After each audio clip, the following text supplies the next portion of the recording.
Welcome, ladies and gentlemen, to the My Formula One channel. Welcome to Peter on Pole. My name is Peter, in pole position. We're going to be talking about the Formula One 2022 awards. We're going to kick things off nice and easy. Of course, the driver of the year, and it has to be that man, Max Verstappen. Why? Because he absolutely dominated 2022. The man finished with over 150 points in the lead of the championship, and Red Bull as a team finished over 300 points in the Constructors' Championship. It's no doubt that the man to be number one driver of the year, of course, Max Verstappen. And with that, of course, the constructor of the year, Red Bull. It's very, very simple. As I mentioned earlier, over 300 points to Ferrari in second place, a team who nearly even lost to Mercedes for the second place spot. But yes, Max Verstappen, Sergio Perez, Christian Horner, Adrian Newey, the team, everybody that's involved with Red Bull, they had an absolute cracking year, an absolute smashing year. And consider the fact that at the start of the season, it wasn't looking too good. The car wasn't that reliable. But now, ladies and gentlemen, it's absolutely flawless. It's a fantastic car, and it absolutely dominated the 2022 Formula One season. Let's move things on, and we're going to go to the Rookie of the Year. Now, look, I know you're thinking, come on, Pete, let's be serious. Okay, fine. Yuki Tsunoda. Yuki Tsunoda? What am I talking about? Zhou Guanyu, of course. Zhou Guanyu is the Rookie of the Year. Very, very simple. He was the only rookie in 2022. But he did do a decent job. He wasn't somebody that you thought, why on earth is he in Formula One? He actually didn't do a bad job whatsoever. So big up to Yuki Tsunoda.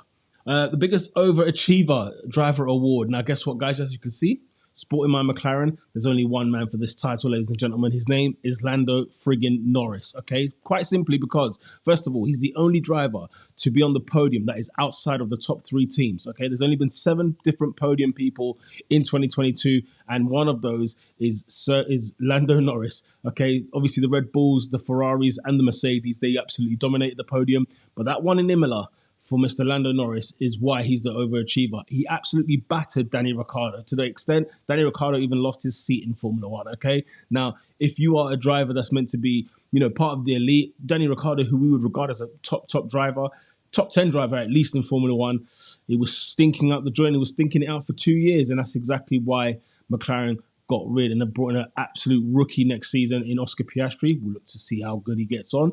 But Danny Ricciardo, but look, you look at the embarrassment that Lando Norris done on him, and Lando Norris was just absolutely flawless in terms of the best of the rest. Literally, he was the best of the rest. There was nobody that was stopping him at all.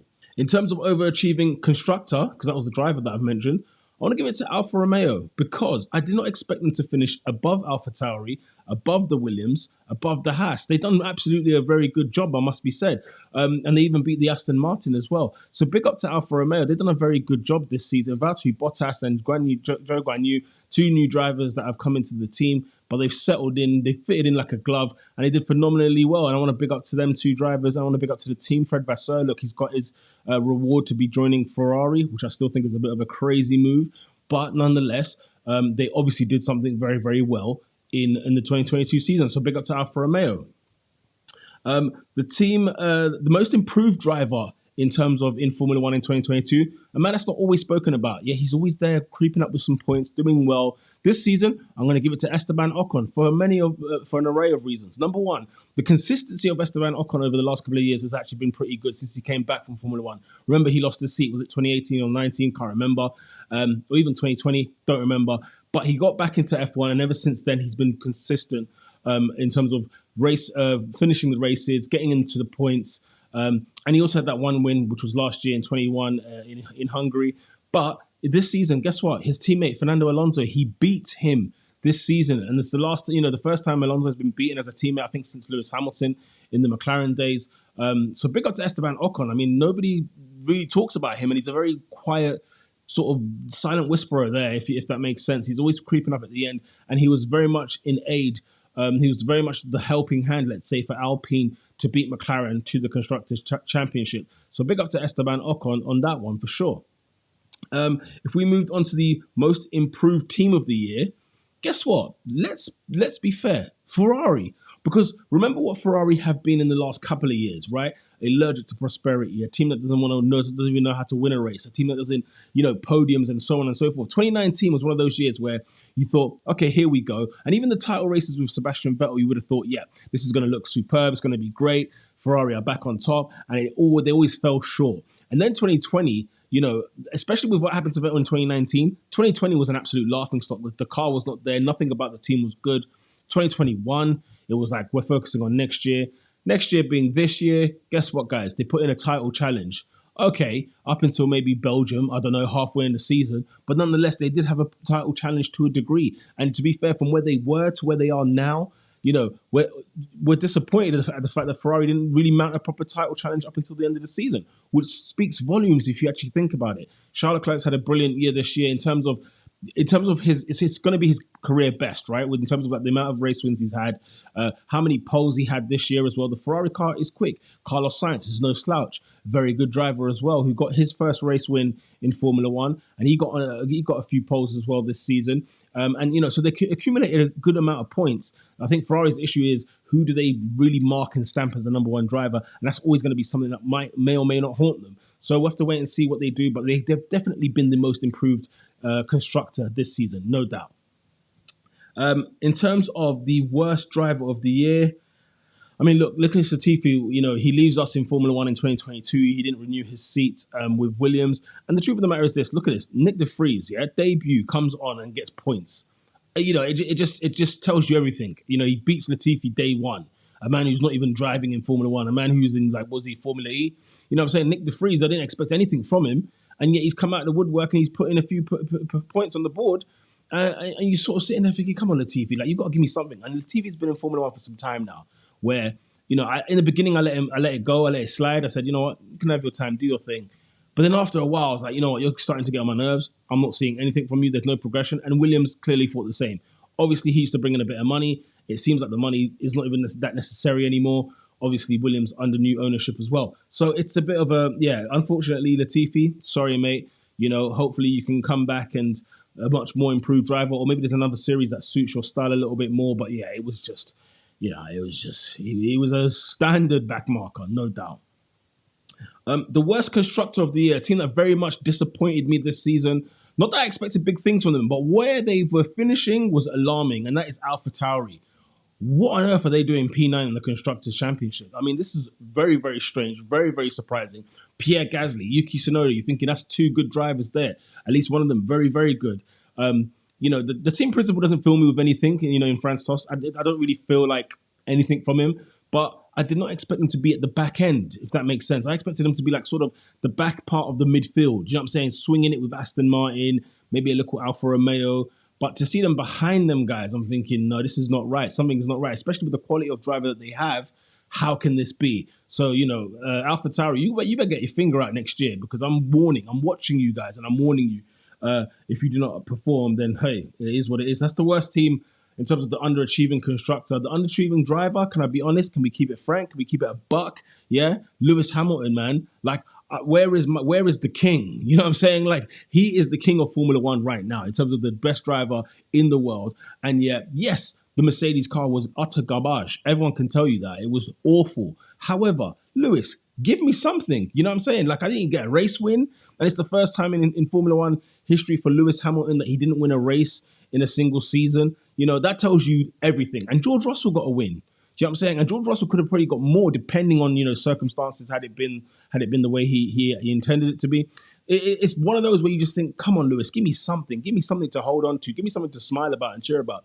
He had a series of podiums, don't get me wrong, and he did get better over the year. The car got better over the season, but I'm so sorry. In terms of underachievement, I do not expect none of this from Lewis Hamilton. He finished behind George Russell in the Drivers' Championship. I'm not impressed. I'm not having that. So Lewis, buck your ideas up, mate. Next season, let's see what you can get up to. And of course, underachieving team, that for me is Mercedes.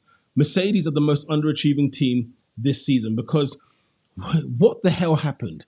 Like, it kind of just changed just like that. Like, where was the Mercedes that I saw swinging it pound for pound with Red Bull? Or the Mercedes team that was battering everybody? You know what I'm saying? Not that I want to see battering Mercedes again. I don't want to see boring Formula One. Of course not. And I'm happy to see that there's some competition in Formula One. However, what did you serve up this year, Mercedes? What do you call this? All the Mercedes fans out there, all the LH44, you know, the Team LH, all these people are asking the questions. They are asking, what on earth was this that you provided us this year? Because it was absolute garbage.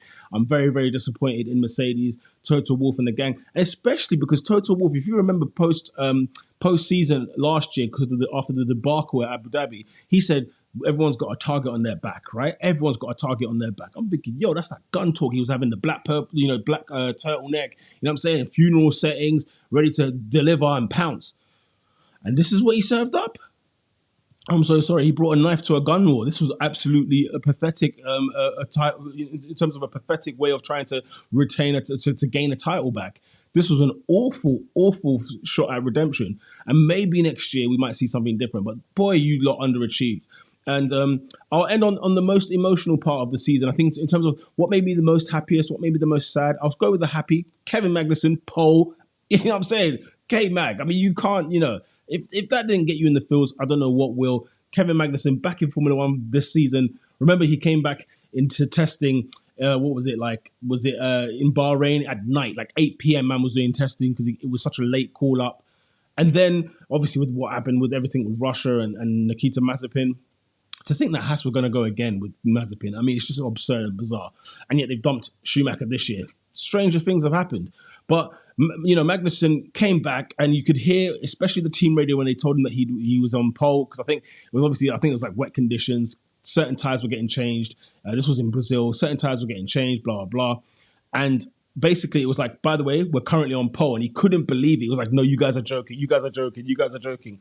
But he's like, calm down. Let's wait and see. And then they actually finished on pole. When he got out of the car, you could see he was all excited and ecstatic about being on pole position, and rightly so. I mean, he absolutely deserved it. He nailed it. The team got the strategy right. Haas being in Q3, by the way, in Brazil is one thing. To then finish and start the race on pole, was it sprint race on pole position? Phenomenal scenes, and that's an emotional part. Sebastian Vettel leaving. I mean, I'm gutted to see that he's gone because I think he's leaving too early, and I don't like this woke version of Sebastian Vettel. I want that Sebastian Vettel that was nasty, that was mean, that was there to win races. That's all he cared about, was winning races, not everything else that seems to have diminished his pace and his racing craft. It just feels a bit weird, and he just felt like he doesn't really care anymore. And unfortunately, he's leaving. So I'm sad that he's leaving. You know what I'm saying? Just like as much as many people are sad that he's going, I'm sad that he's going, but for more than one reason. Just for the fact that it's bad that he's going, but also just like, this is not the way Sebastian should go out, in my opinion. That's all I'm saying. And I think he'll be back. Those were my awards, ladies and gentlemen, for the Formula One 2022 season. Comment down below. Did you like what I had to say? Do you disagree? I want to hear you in the comment section who your drivers of the year were, rookie of the year. You know what I'm saying? Worst drivers, constructors, disappointing, overachieving, underachieving. You get the spiel, right? Until next time, people, lights out.